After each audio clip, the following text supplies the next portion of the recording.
Son las 7 de la mañana con 21 minutos, vamos a cambiar de tema, vamos a hablar de una mujer que murió en Cali, una chilena que murió en Colombia tras someterse a un combo de cirugías plásticas, eran varias.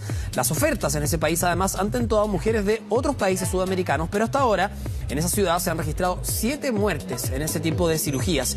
Vamos a conversar sobre este tema con la presidenta de la Sociedad Chilena de Cirugía Plástica, la doctora Montserrat Fontbona. Muchas gracias por estar con nosotros, doctora. Buenos días. Buenos días, muchas gracias. Bueno, lo primero, cuando a uno le dice una operación, ya uno dice, bueno, hay que tomar las precauciones del caso. Hacer como un combo, una oferta de varias cirugías al mismo tiempo, parece como, uno dice en buen chileno, tirado las mechas, ¿no? Parece algo extraño, por lo menos algo complejo, no es una operación o un procedimiento cualquiera. Efectivamente, cualquier cirugía significa y conlleva riesgos asociados, eventuales complicaciones, que son fundamental que los pacientes tengan en claro antes de decidir someterse a algún tipo de cirugía. Esto significa que para realizarse una cirugía hay varios puntos que previamente los pacientes deben tener en consideración. Uno de ellos es saber efectivamente si la persona que está consultando es una paciente o un paciente que está apto para realizar una cirugía, se reúnen las condiciones para realizarla, cuáles son los riesgos que presenta, conversar con su cirujano plástico, cuáles son eventualmente estos riesgos y las complicaciones y cómo va a manejarlas el médico en caso que ocurran. Esto pasa también porque el manejar una complicación adecuadamente tiene que ser realizada en un lugar que esté adecuadamente certificado, que tenga todas las condiciones para poder proceder en caso de que el evento esperado no sea el que realmente ocurra. Ese punto es muy importante porque muchas veces se busca el lugar para operarse, pero el posoperatorio es tan importante como la operación, ¿no? Efectivamente. Es fundamental que los pacientes consideren que cualquier cirugía tiene un preoperatorio, que es todo lo que estamos hablando, un intraoperatorio, que significa la cirugía en sí, cuántas horas de cirugía va a ser, cómo se va a realizar esta, si se cuenta con todo lo necesario para poder hacerla y además ver que en el postoperatorio tengamos las condiciones necesarias. Pero revisemos este caso en particular porque aquí efectivamente ella muere luego de la operación, en el postoperatorio. Empezó a presentar complicaciones. De todas maneras, se vio el centro estético y sí contaba con todos los permisos necesarios. También ahí quizás hay un punto que puede ser medio laxo porque uno dice, bueno, cuenta con los permisos, pero en muchos casos vemos que los problemas se dan precisamente en lugares que no tienen tanto prestigio, que no son tan conocidos. ¿Tiene que ver con eso, con el lugar, o también tiene que ver con que ofrecer este tipo de combos ya es algo que no debería estar permitido? La posibilidad de una complicación en el postoperatorio significa que confluyeron muchos factores. Lo primero y lo más básico es saber que si uno se va a realizar una cirugía que es más de un procedimiento, va a significar varias horas de cirugía, para lo cual el paciente o la paciente tiene que tener varias consideraciones.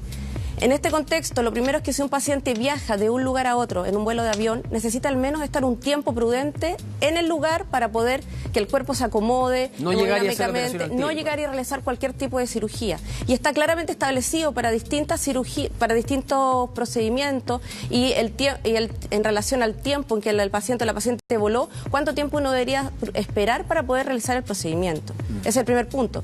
El segundo punto es considerar que si vamos a hacer una cirugía que es múltiple, saber que efectivamente a cada uno de los riesgos asociados a cada cirugía estamos sumando otros.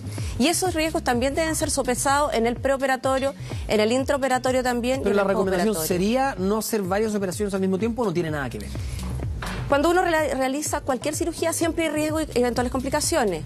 Cuando uno realiza más de una cirugía, sumamos los riesgos y complicaciones de cada una. O sea, más cirugía, mayor complicación. Exacto. Y mayor riesgo. Y ese es el punto que hay que considerar. Si uno va a someterse a una cirugía que es múltiple, existen ciertos parámetros. En general se recomienda que la cirugía no tenga más allá de cierto tiempo de duración. Los estudios y los cirujanos plásticos en Estados Unidos tienen muy establecidos ciertas normas. Por ejemplo, que la cirugía no dure más allá de 6 horas. Que también la aplicamos nosotros en el contexto de las cirugías que realizamos, sabiendo que más allá de ese tiempo tenemos desbalances importantes del cuerpo por el solo hecho de estar sometido a una anestesia prolongada. Y más aún la agresión quirúrgica que significa cualquier procedimiento que uno realice. Ahora, ¿es habitual ver este tipo de complicaciones o alguna complicación en los postoperatorios? Toda cirugía tiene riesgo de alguna complicación. ¿Pero se ve muy seguido? Es que si uno realiza cirugías que tienen mayor tiempo de duración, mayor anestesia, mayor complejidad desde el punto de vista quirúrgico, existen más riesgos. Y en ese contexto, en el caso específico de esta paciente, agregamos el hecho de que la paciente se había bajado recién de un avión, por lo tanto tenía de partida más riesgo de hacer una trombosis, por el hecho de haber volado recién, no haber tenido el tiempo para que el cuerpo se acomodara a la nueva situación, algún grado de deshidratación por el vuelo, de manera que está sumando otros factores agregados a la cirugía como tal. Y eso hace que finalmente el riesgo de complicaciones severas y mortales sea el que hemos visto. Ahora, hay pacientes que imagino presentan condiciones que son más favorables y otras un poquito más negativas a la hora de operarse, ¿no? Cada paciente es distinto en este caso. Efectivamente, y por eso es fundamental el estudio preoperatorio, que lamentablemente cuando vemos estos pacientes que van a operarse a otro lugar, lo habitual es que el médico que las va a operar no las conoce previamente. En algunos casos ni siquiera les toman exámenes previos. Llegan, les toman examen en el minuto, no les dan el tiempo para poder compensar alguna alteración o estudiar más allá alguna alteración que pudiera presentar y se operan. De manera que la posibilidad de haber alguna complicación aumenta exponencialmente. Bueno, son algunos de los datos también a la hora de considerar hacer una cirugía plástica o someterse a alguna intervención de este tipo, también para no lamentar este tipo de casos ocurridos en Colombia, y no solo ahí, sino que en distintos países de Latinoamérica e incluso en nuestro país. La doctora Montserrat Fontbono nos acompañó. Muchas gracias por estar con nosotros. Buenos días. Muchas gracias, buenos días. Vamos a cambiar de tema.